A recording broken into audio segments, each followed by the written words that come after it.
lahat. Sa makapangyarihang pangalan ni Jesus, narito po kami, Ama, hallelujah, sa pakikinig ng banal na salita. Hallelujah, sa iyong lingkod. Wala po ako magagawa.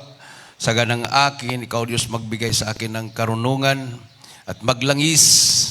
Buksan mo, mahal na Panginoon, paunawa ang bawat asan na nakikinig. Hallelujah.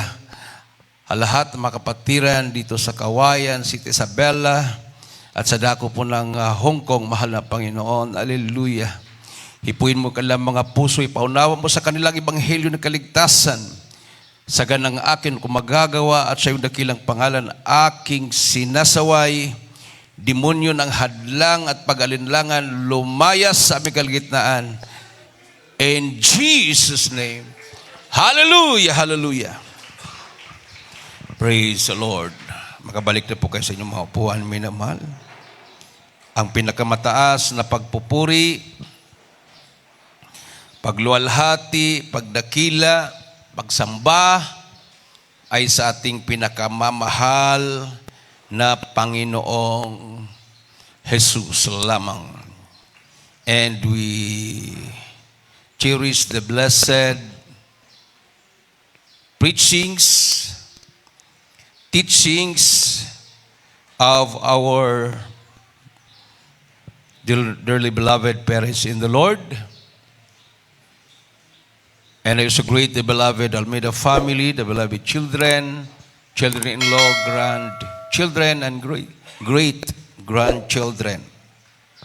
Sa inyong lahat, minamahal mga kapatiran, dito sa dako po sa Isabela, sa ating po mga kapatiran dyan sa Hong Kong,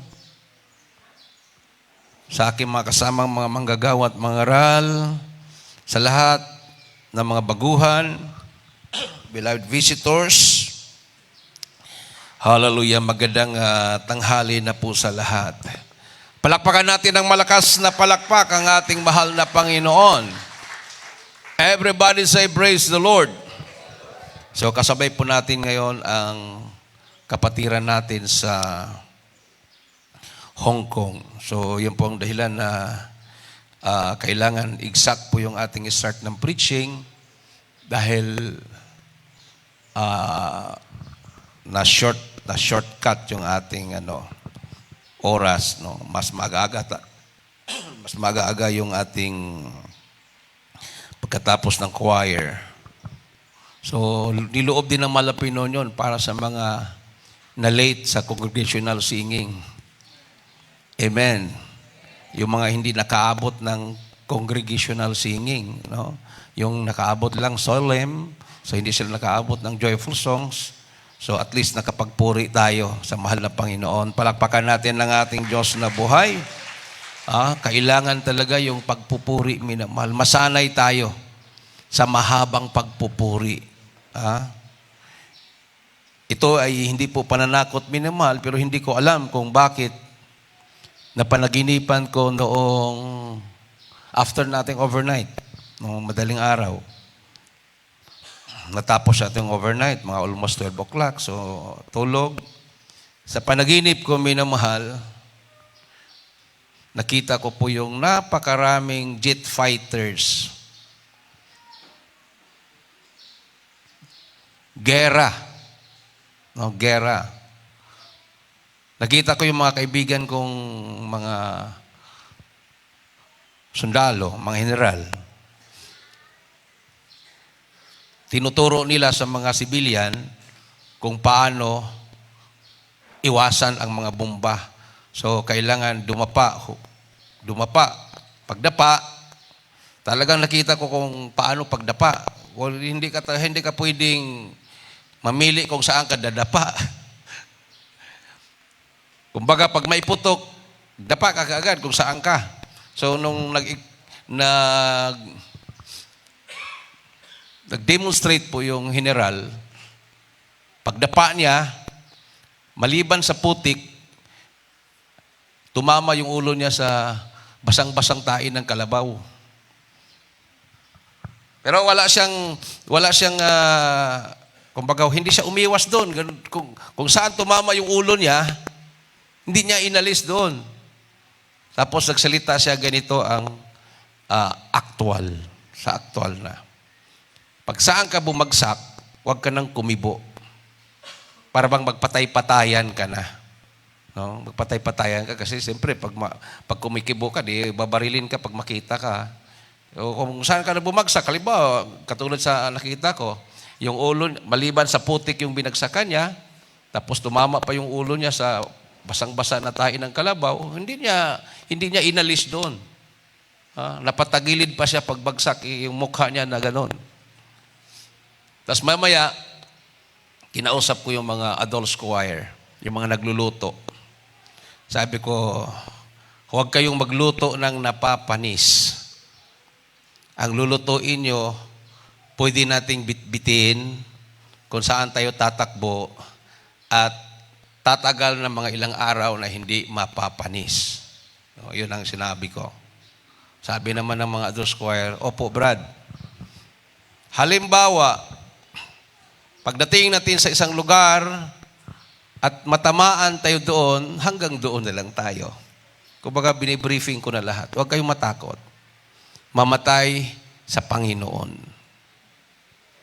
Smiling naman yung mga adults choir habang nagluluto sila. Basta sabi ko, huwag kayong magluto ng napapanis at magdala lang po kayo ng tamang-tama lang po ninyong kayang bitbitin. So, hindi ko alam kung anong mga lulutuing hindi napapanis. Adobo ba, minamahal?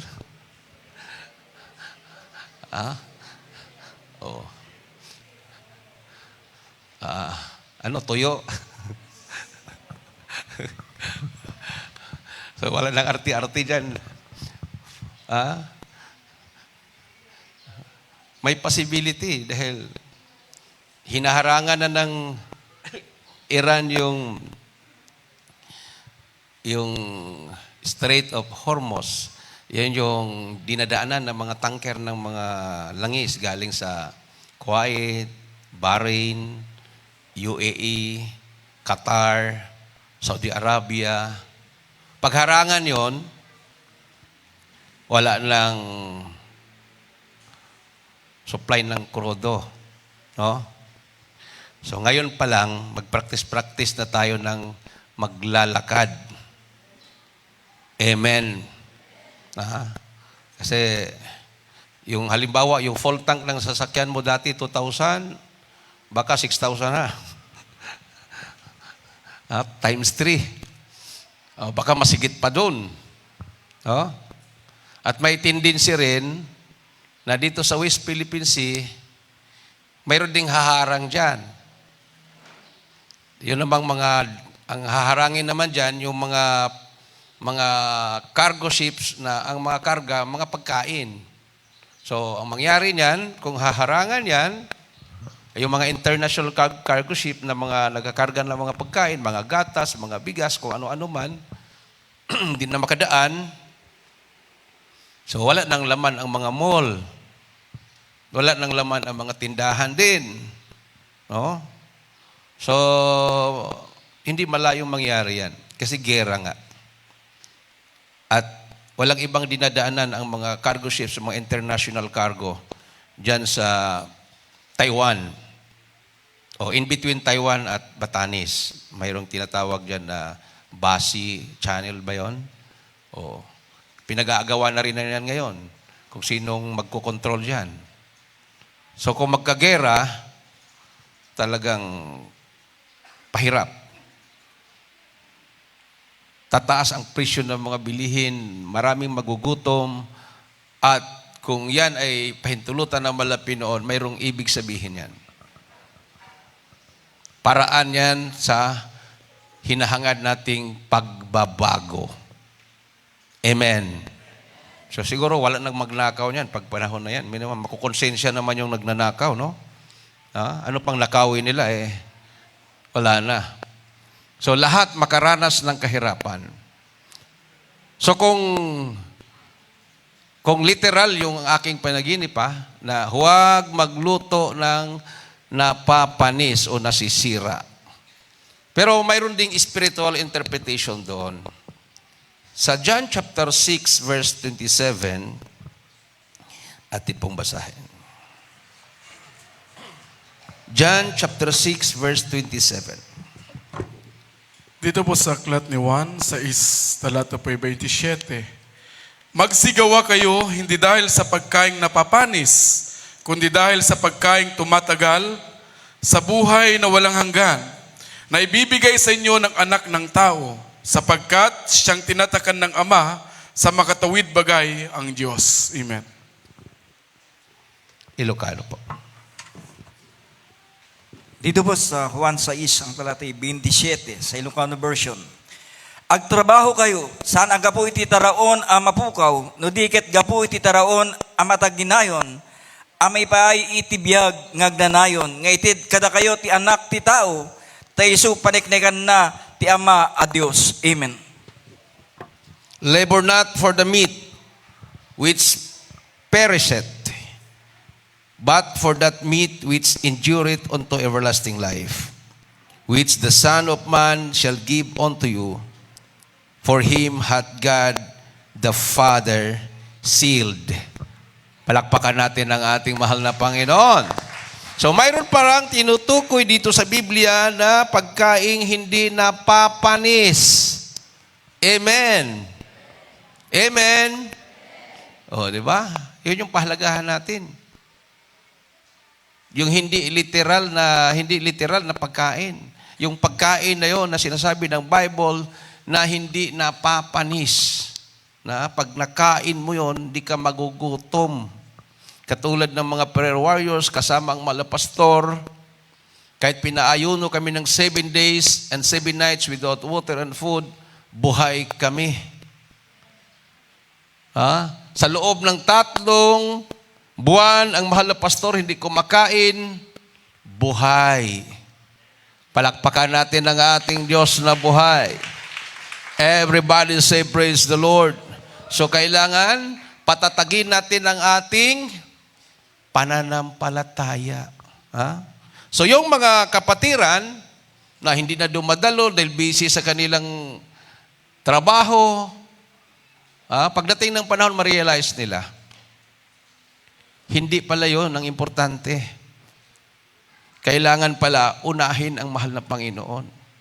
But seek ye first the kingdom of God and His righteousness, and all these things shall be added unto you. So, alisin na ng mahalapin yung magkaartihan ng tao. Kuminsan, alam mo yung kaartihan? Kuminsan, yan din yung hadlang. Kuminsan, hindi ka makakaabot kaagad dahil, kailangan magsuklay, maglagay ka pa ng ano-ano. No? Ilang minuto ba sa salamin? 30 minutes? O higit pa doon. Alam nilang mag-umpisa ng gawain, nalilate dahil, kumbaga yung gusto mong ma-present yung sarili mo, dapat naman sana sa Panginoon, pero kuminsan, i-present ang sarili mo sa kapwa mo, mananampalataya, di ba? Maganda kaya ako tingnan ni ganito, ni sister, ni brother, ganyan.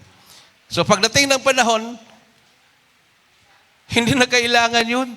Kaya kailangan humiga ka na sa tain ng kalabaw para mabuhay ka. Kung saan ka bumagsak, doon ka na. Huwag ka nang kumilos doon. Kasi pagdaan ng mga sundalo ng kalaban, hindi naman yan tututok kagad na buhay pa ba ito? Huminga pa ba?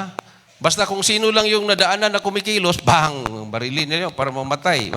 Kumbaga, pagkatapos ng bomba, mayroon niyang ground force na susunod.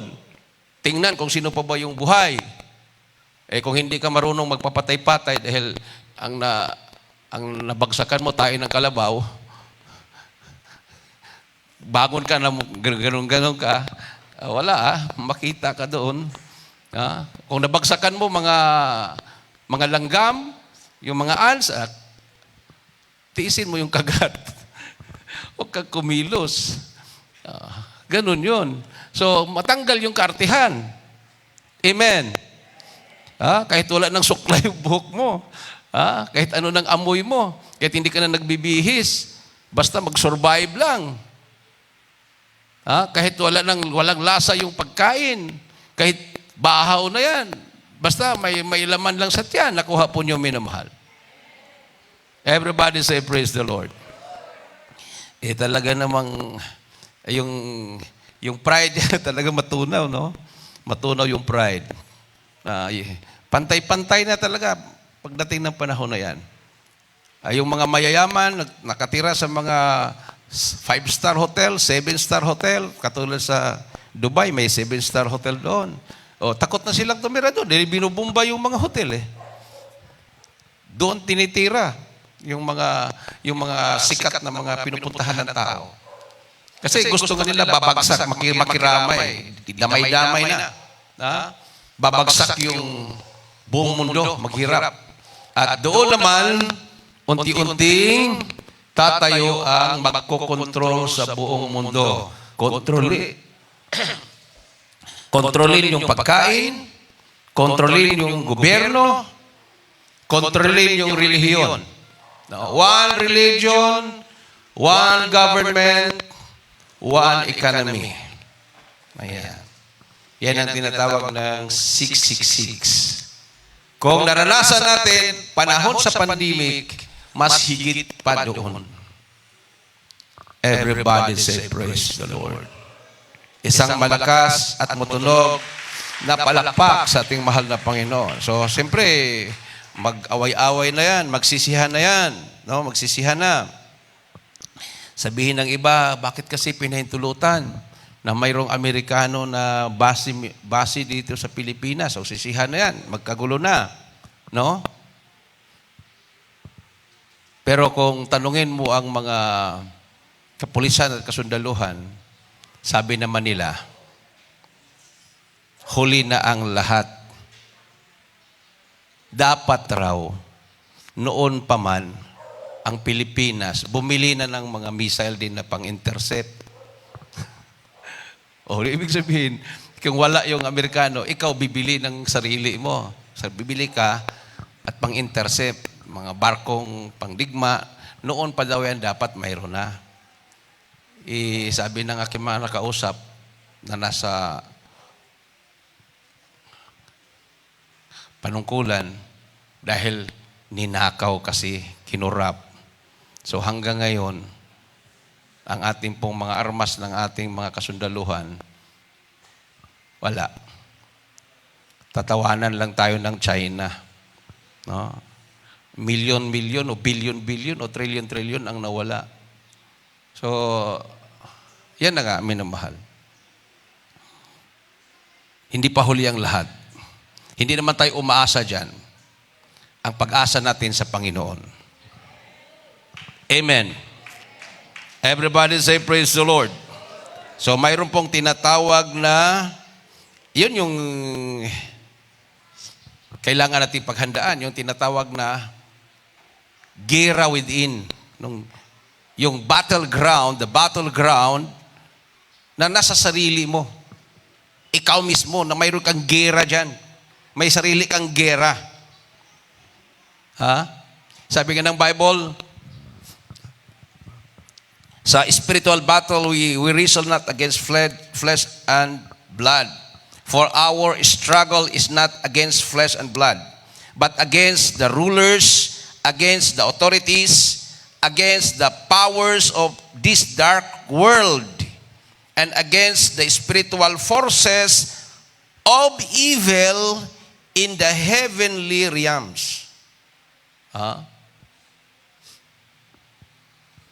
Hindi yung heavenly, yung nandun ang malapit na, yung in between, yung trono ng Diyos at lupa, mayroon pong kalagitnaan dyan. Amen. Diyan lumilipad yung mga missile. Diyan lumilipad yung mga satellite. No? Controlled ng spiritual darkness yan. No? Yung lahat ng mga nagmamanman sa atin dyan sa spiritual realm na tinatawag above the earth, in between heaven and earth. Dyan. Yung tinatawag nilang atmosphere. Nandyan nakatago yung mga drones, yung mga satellite. Anytime, pwedeng tumarget yan. Bababa yan, nag-aapoy. Oh, ibig sabihin, lahat na yan, yung mga technology na yan, ay controlled ng evil forces. Ha? Yung mga nag-aaway na mga bansa, mayroon pong nagko-control niyan. Ang kaaway ng Diyos, si Satanas at ang mga demonyo. Sila yung nagko-coach diyan. Sila yung nagre-referee diyan. Amen. Everybody say praise the Lord. O di ba yung habang nagigera, mayroong nagko-control? O lumabag yata yun, complain sa United Nations. Lumabag kasi pumatay sila ng ganito. O mayroon namang batas, iko-quote naman. Collateral yan. Kasi normal yan sa gera, mayroon talagang collateral. O, may mga batas yan eh. Pinag-uusapan nila doon sa United Nations. Tapos tuloy-tuloy yung gera. Walang makakapigil doon. Mayroon silang batas na ganito, halimbawa, ang kalaban mo, pistola lang ang dala, huwag mo namang kanyunin yan. Bawal yun. Gamitan mo ng kanyon, yung kalaban mo, pistola lang. Pistola din ang gamitin mo, parang ganon. Nagumamit ng Amerika ng mga missile. Missile din ang ginamit ng Iran.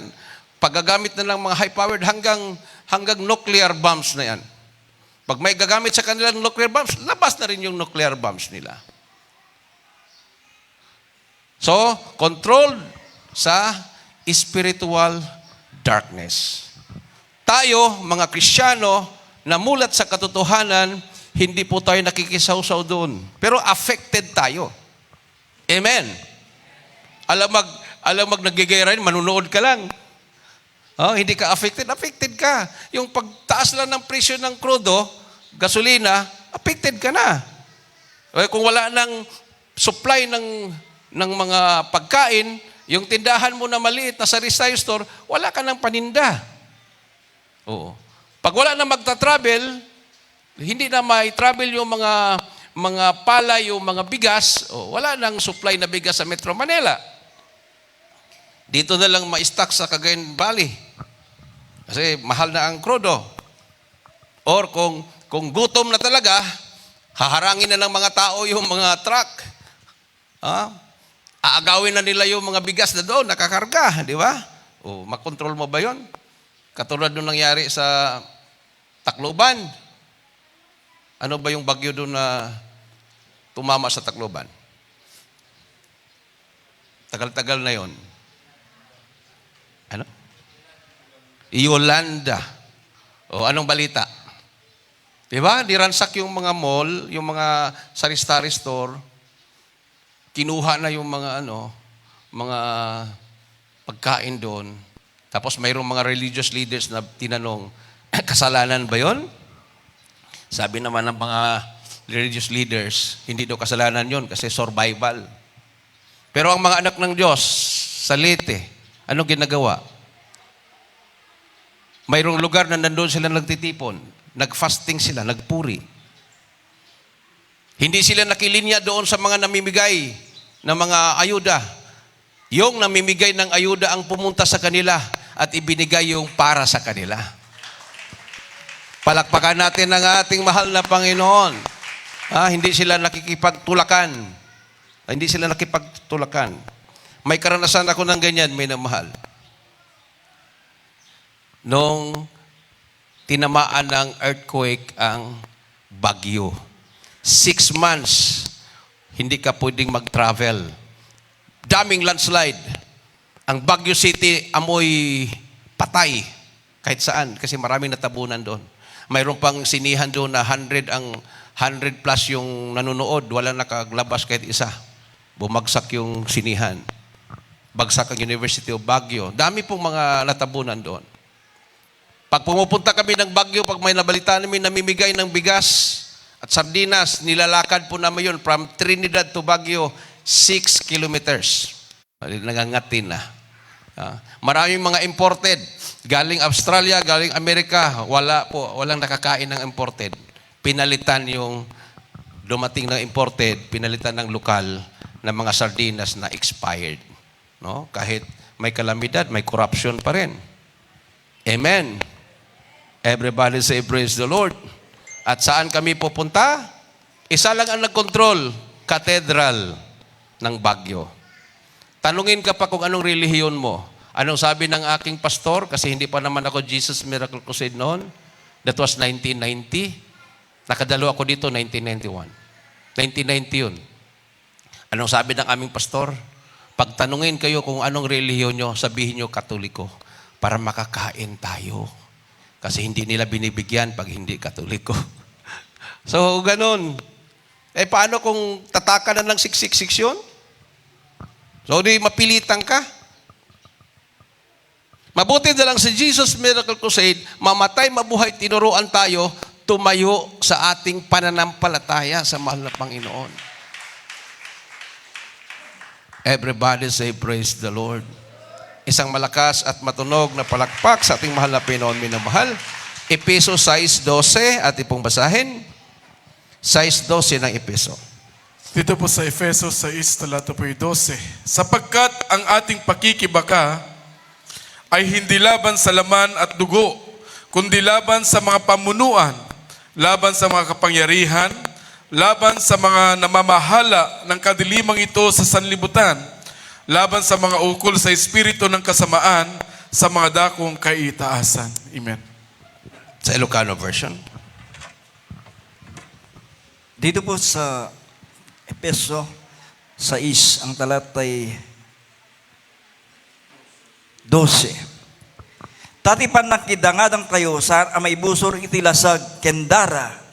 No digit kadagiti araari kadagiti man nakabalin kadagiti agturay iti lubong. Daytoy asipnget kadagiti espiritu kinadakes ijay nga to. Amen. Palakpakan natin ang ating mahal na Panginoon, minamahal. No? Ito, pag binabasa at pinapakinggan natin, ngayon, parang baliwala lang sa atin. Pero pagdating ng panahon, pag mangyari na, sigurado ako lahat sa atin sincero. Amen.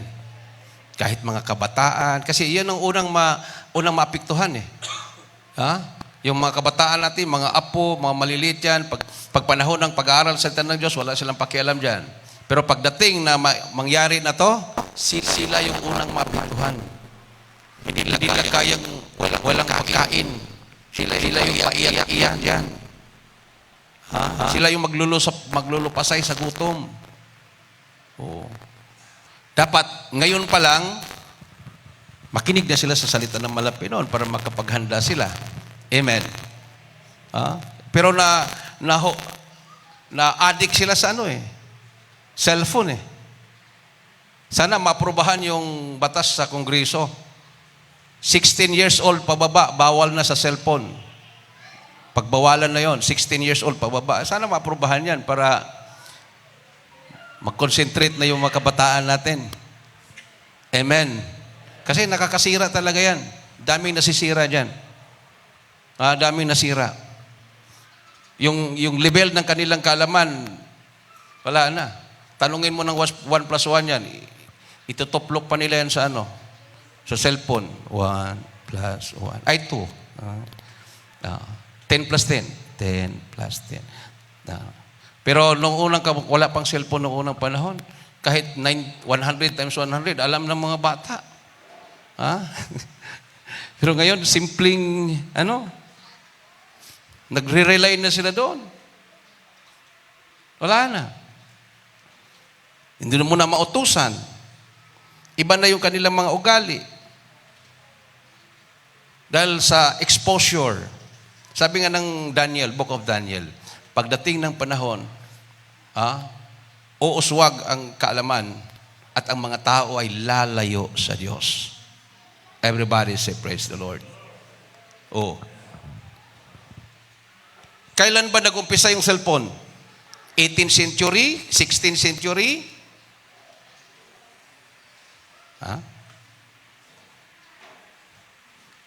Madali namang isipin, kailan kayo nag-umpisa yun? 1990, may cellphone na ba? Oo. Keypad daw. Nung pumasok kami sa kampo ng Abu Sayyaf, Wala pang screen, wala pang ano. Yung may mga antina pa yun. Oh, may mga antina. Hindi mo makita yung kausap mo. Tapos ang monthly noon, wala pa yung mga unlimited, wala pa ng unlimited noon. Kung minsan magma-monthly kang 10,000, karamihan sa may hawak ng mga ganyan doon, mga gadget, yung mga beeper pa noon, mga businessman. Pag may cellphone ka, businessman ka. Kasi mayroon yung monthly na pag palagi kang tumatawag, aabot ng 20,000 ng monthly mo, nababayaran mo. No? Hanggang talagang tumaas na, hanggang mayroon ng screen, hanggang makita mo na, hanggang makita video, hanggang mayroon ng tinatawag na unlimited. Mag-usap-usap na sila buong gabi, sweetheart, kumusta ka dyan? Parang nakaka-CCTV na yung mga yung kasintahan niya. Ganon. Paano ngayon kung i-implement yan? Kung maaprobahan yung batas na yan, 16 to pababa. Pag mayroong hawak na cellphone, huhulihin. Pag hindi makontrol ang mga bata, ang pailan ng kaso, mga magulang. Nako, delikado. Pero sabi naman ng iba, mas maganda yun. Pero pagdating ng panahon, minamahal, kung magkagera na at magkagulo, wala nang hahawak ng cellphone dahil tanggalin ang signal ng internet. Katulad sa Iran, di ba? Tinanggal. Wala na, hindi na sila mag-report. Tinanggal, wala na. Wala na yung pinasabog yung mga tower. Wala na. Anuhin mo pa yung cellphone mo. Maliban lang yung mga reporter kasi naka-satellite yan sila. Babalik talaga sa uno. Babalik sa uno. So sabi dito, para tayo ay maging handa, sabi dito, minamahal, to be ready against the enemy's wiles, Ephesians chapter 6, verse 10 to 10, put on the armor of God, stand firm with truth, righteousness, peace, faith, and salvation. Take up the sword of the Spirit, the word of God. Amen. Ating pong basahin ng Ephesians chapter 6, verse 11. 10 to 18. Diretso mo na. Sa Efeso 6, 10 hanggang 18. Sa katapus-tapusay, magpakalakas kayo sa Panginoon at sa kapangyarihan ng kanyang kalakasan. Magbihis kayo ng buong kagayakan ng Diyos upang kayo'y magsitibay laban sa mga lalang ng dyablo. Sapagkat ang ating pakikibaka ay hindi laban sa laman at dugo, kundi laban sa mga pamunuan, laban sa mga kapangyarihan, laban sa mga namamahala ng kadilimang ito sa sanlibutan, laban sa mga ukol sa espiritu ng kasamaan sa mga dakong kaitaasan. Dahil dito, magsikuha kayo ng buong kagayakan ng Diyos upang kayo'y mga katagal sa araw na masama at kung magawa ang lahat ay magsitibay. Magsitibay nga kayo na ang inyong mga baywang ay may bigkis na katotohanan na may sakbat na baluti ng katwiran. At ang inyong mga paa ay may panyapak na paghahanda ng ebanghelyo ng kapayapaan. Bukod dito, ay taglayin ninyo ang kalasag ng pananampalataya na siyang ipapatay ninyo sa lahat ng nagniningas na suligi ng masama. At magsikuha rin naman kayo ng turbante ng kaligtasan at ng tabak ng Espiritu na siyang salita ng Diyos. Na magsipanalangin kayo sa Espiritu ng lahat ng panalangin at daing sa buong panahon at magpuyat sa buong katyagaan at daing na patungkol sa lahat ng mga banal. Amen. Ilocano version. Dito po sa Efeso 6:10 hanggang 18 sa Ilocano version. Panungpalan kakabsat, agsarikid kayo iti apo, ken iti bigsat ti pannakabalin na. Ikawesyo ti amin akabal ana Diyosan, tapno mabalinyo ti agtalened abumusor kadagiti pangalilaw ti sairo. Tatipan nakidangadang kayo saan amay busor iti lasag, kendara no diget kadagiti ari kadagiti manakabalin kadagiti agturay iti lubong, daytoy asipnget kadagiti espiritu ti kinadages ijay ngato.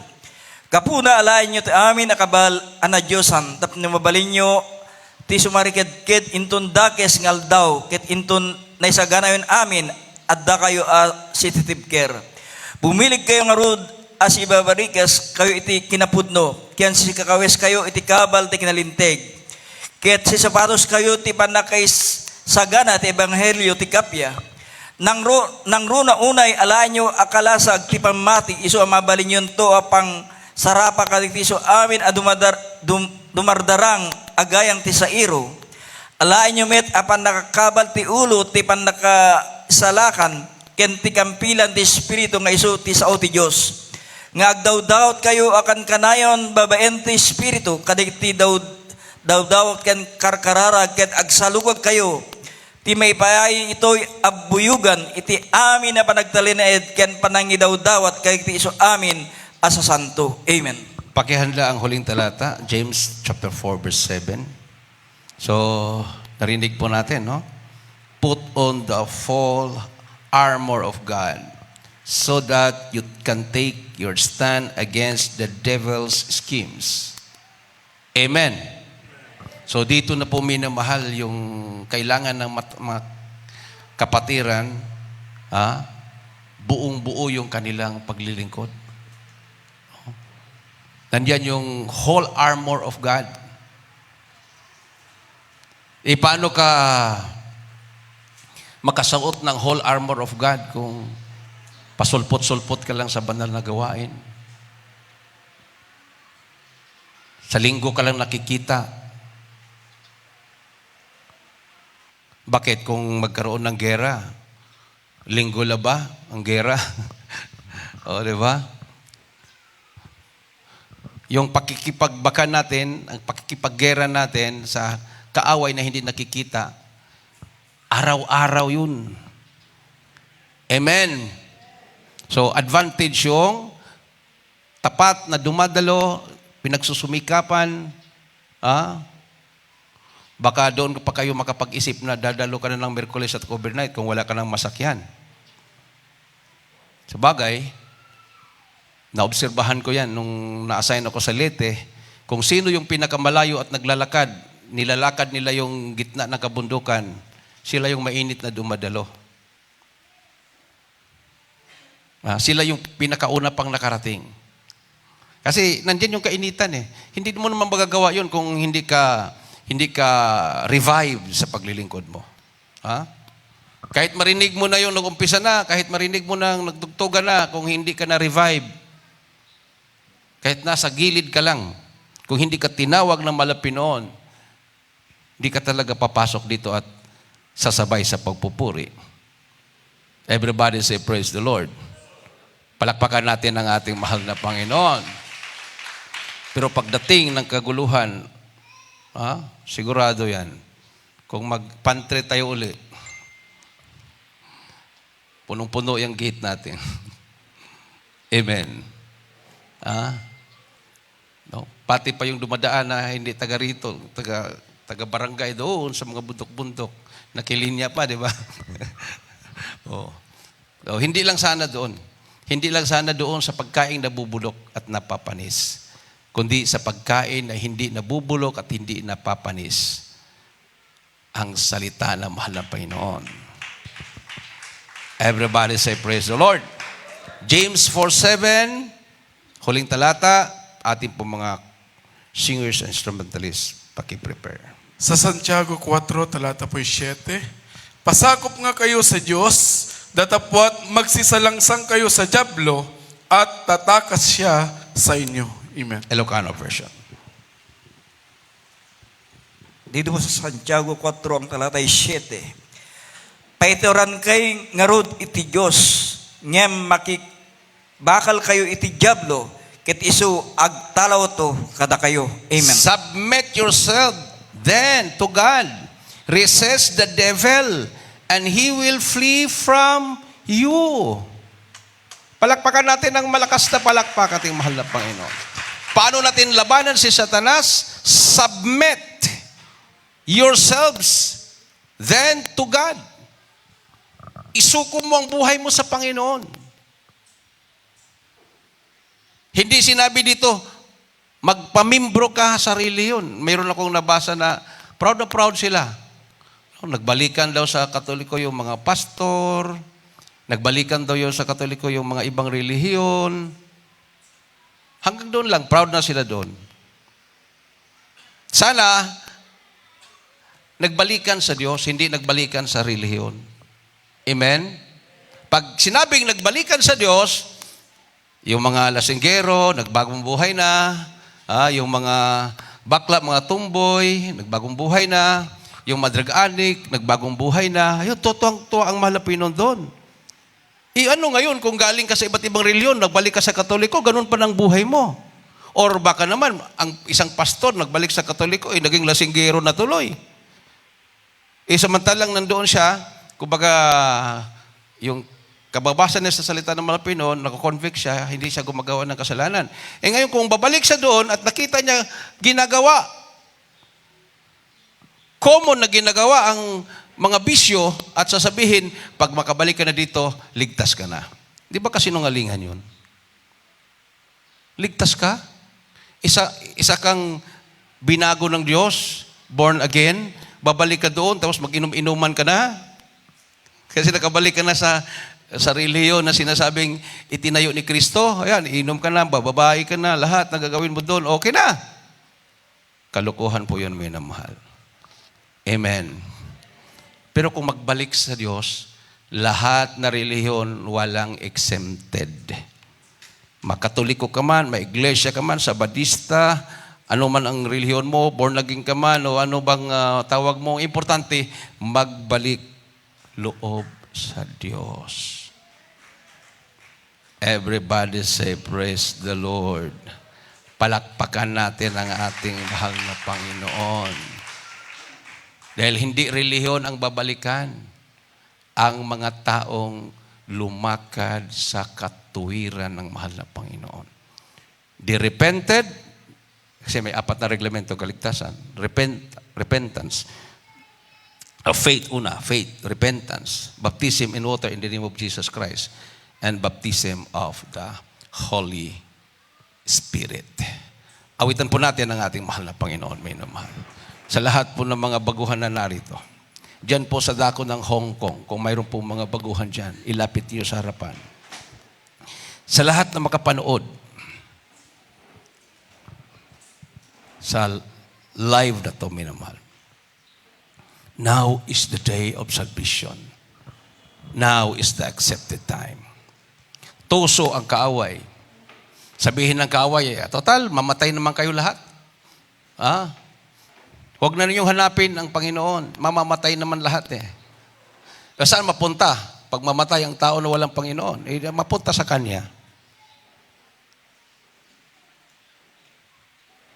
So, seek the truth, and the truth shall set you free. At tiyak ako minamahal. Sa katotohanan na matunghayan mo, nandoon ang kapangyarihan ng Diyos. Signs, wonders, and miracles. Kumikilos ang kapangyarihan ng mahal na Panginoon. Napatunayan na po natin yan. This is the ministry of our Lord Jesus Christ. Sabi ng mga leader ng reliyon, wala ng pag-asa ang ating mahal na pastor na makalabas buhay. Sabi ng mga leader ng reliyon, patay na ang mga prayer warriors na kasama ng mahal na pastor. Lalo na nung binumba na ng military forces ang kampo ng Abu Sayyaf. Pero pinapahiya sila ng mahal na Panginoon lahat. Nung nakalabas buhay, sila mismo ang unang nagpa-interview. Kasama kami na nanalangin. Pero kung balikan ang kanilang sinasabi, wala ng pag-asang makalabas. Kasama daw silang nanalangin. Samantala ang Jesus Miracle Crusade, 24 hours a day, 7 days a week. Palitan, pagpupuri, ayuno, straight mga kapatiran, mga manggagawa, straight lahat. Nakikiisa pumupunta sa pastoral house.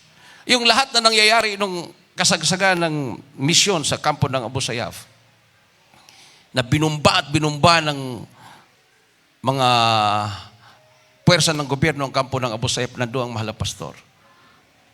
Yun ay palatandaan. Yun ay patunay na nandyan ang Diyos buhay. Kung mangyari man uli yun, at hindi lang ang mahal na pastor at 12 rewards ang makaranas, kundi ang buong mundo ang makaranas, hindi lang ang Middle East, alam natin na may Diyos tayo na nag-iingat sa atin. Siyang nagbubusog sa panahon na tayo magugutom. Siya ang nagbibigay ng proteksyon habang umuulan ang mga bala ng kanyon o mga missiles na yan, minamahal. Awitan po natin ang ating mahal na Panginoon. Hallelujah!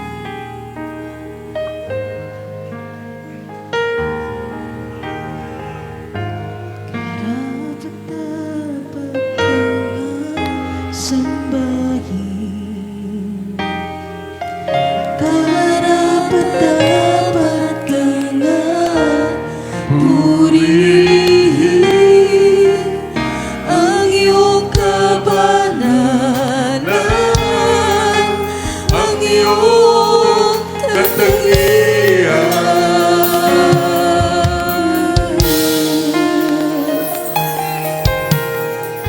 sa iyong pangalan lahat luluhod. Sa iyong pangalan may kagalingan. Sa iyong pangalan may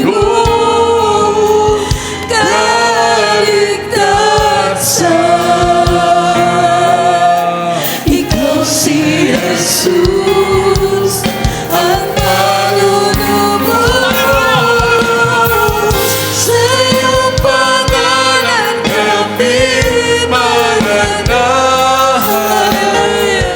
Kahit na ang mundo'y puno ng kaguluhan,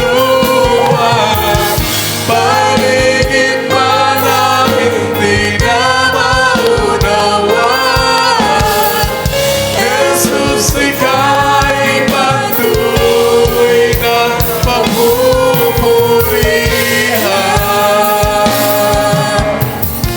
Hallelujah. Jesus, ikaw ang tanging liwanag. Hallelujah. Lord Jesus, hallelujah! Hallelujah. Di manina, matisod man kami sa aming daraanan.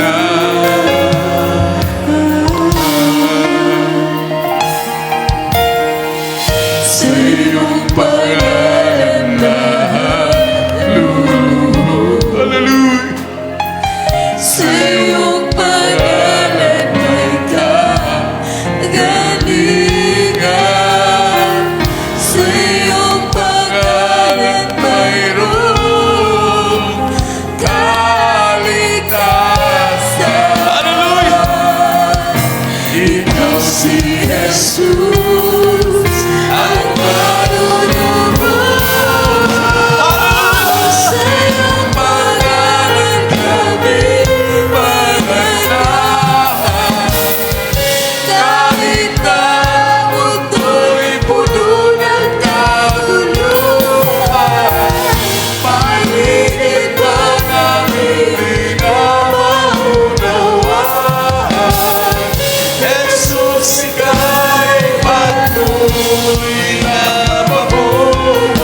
baguhan, minamahal. Ating mga baguhan dito sa Cauayan City, dyan po sa Hong Kong. Mayroon pong apat na reglamento, kaligtasan. Una-una, pananampalataya. Faith cometh by hearing, and hearing by the word of God. Roma 10:17. Pangalawa, pagsisisi. Acts chapter 3 verse 19. Repent and be converted. Para dadaloy at darating sa iyo ang kaligtasan at kaginhawaan sa iyong buhay. Pangatlo, and be baptized in the name of Jesus Christ for the remission of your sins, according to Acts chapter 2 verse 38. Hallelujah. At ang pang-apat, sinabi po sa Matthew 3:11, Diyos na ang gagawa, bautismo sa Espiritu Santo. Itaas mo ang inyong mga kamay, lahat ng mga baguhan. Sumunod ko sa panalangin ito. Bagitin po nyo, taos puso. Mahal na Panginoong Hesus, maraming salamat sa Ebanghelyo na kaligtasan na aking napakinggan sa oras na ito. Mahal na Panginoon, patawarin mo ako sa lahat na aking managawang kasalanan. Ako po ay taos puso na nagsisisi. Tinatanggap kita na aking personal na tagapagligtas. Panginoon, Diyos, Hari ng aking buhay.